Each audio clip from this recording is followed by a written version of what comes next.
This is Democracy Now!, democracynow.org, The War and Peace Report. I'm Amy Goodman with Juan Gonzalez. We end today's show with the producer of the Oscar-nominated Holocaust film, Zone of Interest, about the family of Nazi commandant Rudolf Höss living in a tranquil life on the opposite side of the wall of the Auschwitz concentration camp. First, this is the film's trailer. These flowers are so beautiful. The azaleas there.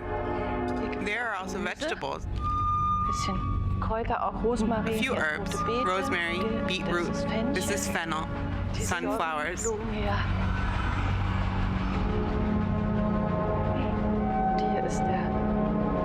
And here's kohlrabi. The children love to eat it.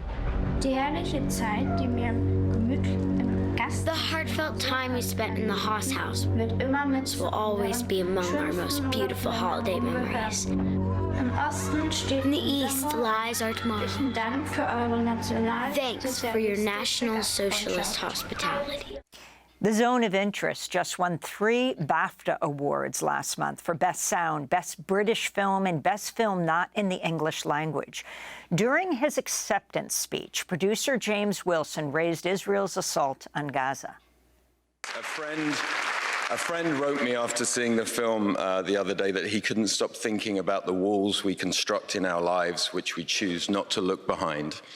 Those walls aren't new from before or during or since the Holocaust, and it seems stark right now that we should care about innocent people being killed in Gaza or Yemen in the same way we think about innocent people being killed in Mariupol or in Israel.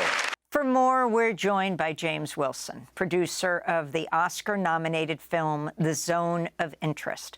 Nominated for Best Picture, among others. The Oscar ceremony is Sunday, Best International Picture.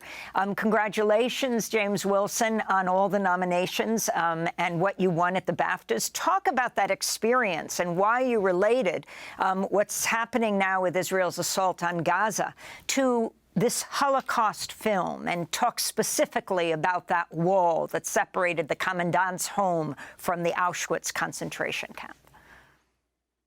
Well, thank you, Amy. Good morning. Thank you for inviting me on the show. Well, I mean, why I said that? I mean, as you heard in the clip, I mean, I related the film both to the in the present moment to the Israeli assault on Gaza, but also the innocent victims in Israel on October the 7th, and I mentioned Yemen, and I mentioned Ukraine too, Mariupol too. So the context of that, which felt organic to the idea of the film, the questions of the film. You know, I know politics in film award speeches can grate sometimes, but this, as I said, this felt very pertinent to what the film's about, which is that as you say, the walls that separate us from things that we choose not to look at. Just as the friend who'd messaged me about the film saying he couldn't stop thinking about that. In his own daily life, and all of that just came together. I was obviously thinking about it beforehand. You know, I felt, you know, it was a nervous moment just to speak in front of a lot of people. I've never won an award for a film I've worked on, but it felt organic to the idea of the film. And you mentioned the wall in the film, and of course. The film stages an absolutely real situation, which is the Höss, the family of the commandant of Auschwitz and his wife and the family, and the life they led in a nice house and garden that exactly abutted Auschwitz in full operation in the early 1940s, and that wall, which is in the film and in that situation, is absolutely real, is of course also a metaphor for, as my friend's message said, the the way we can sort of occlude and tune out systematic violence, injustice, oppression, all sorts of things from our lives in order that we go on with them. I suppose the film asks that question: what are the walls in our lives like? Do we have walls like that in our life? Are there groups of people whom we care about more than others as groups of people socially, not as friends and family? And it seems quite clear that is the case. And I suppose the other thing about the film is we always wanted it to be feel modern and feel about the present. Everything about how we made it, how John Glazer, the writer-director of the film, wanted to make it was to make it feel like it was happening in the present and it reflected the present, and that was through the tools of filmmaking, cinematography, acting, music, sound design, to create this immersive feeling of present tenseness, which was a means to an hoped-for end, which was to reflect us in the present. And John's also spoken about how it's a political film, and one of the things that's happening in the present is this extraordinary, staggering loss of innocent life, in killing of innocent people in Gaza, in the occupied territories, that is a response to the heinous mass killing of October the 7th. But it just seems very stark in the world that we have politically, our governments at least, have a different level of care and attitude to those innocent people being killed in Gaza and in Yemen, and of course in other, this selective empathy, I think, marks hundreds of years of human history. And I mentioned that I spoke to that in the brief speech I was able to make, and isn't just something that was happening from 1940 to 45 in Germany.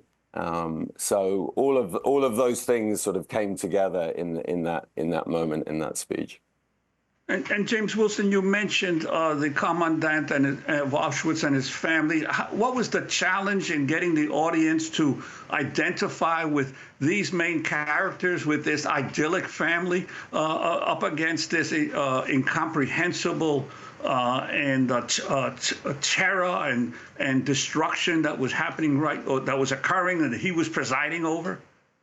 Well, I mean, in a way, you've identified. I mean, the challenge that you identify sort of is the core of the film. I think the questions of the film. I mean, it's not a polemical film. There's not like a message we're trying to pin it, tie it up with a neat bow. But I think the whole question of the film and the idea, the thinking space of the film. It's a film, I think, that asks you tries to make a space in which you can think.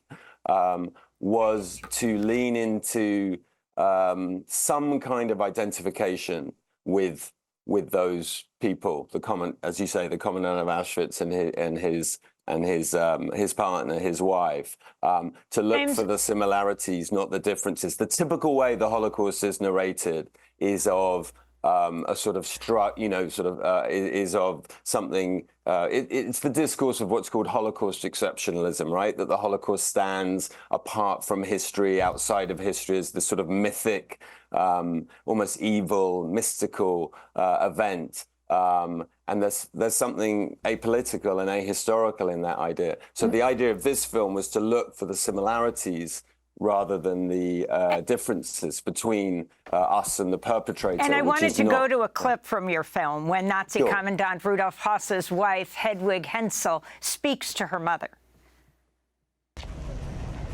Is that the camp wall? Yes, that's the camp wall. We planted more vines at the back to grow and cover it. Maybe Esther Silverman is over there. Which one was she? The one I used to clean for. James Wilson, 10 seconds to wrap. Well, I mean, just to pick up that last point, it was to look for all those details and aspects of our lives in terms of our aspirations, our desire for household comfort, the things that motivated and drove them. James Wilson, we're going to leave it there. Congratulations on your Oscar nominations for international film at the Oscars, The Zone of Interest. I'm Amy Goodman with Juan Gonzalez.